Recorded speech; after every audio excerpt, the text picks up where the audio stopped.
Good morning friends, welcome to my YouTube channel. आज थिला माणबसा गुरुवार। मो ससुर घर किंतु शेर बसा ना, तेणु मो साई बाबा व्रत करे। आज हूँ मोर साई बाबा व्रत। यही व्रत मो झील बेलू कर आपण मान भर कई मान घरे शेर बसा ना निहाती कमेंट मध्यम जनइबे।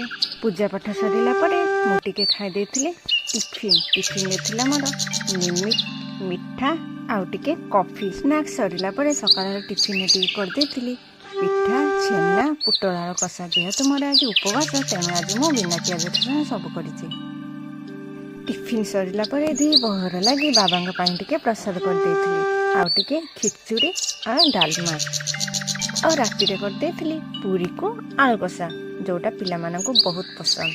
और खिचुड़ी डालमा भी पिला मानकर आम परिवार समस्त पसंद।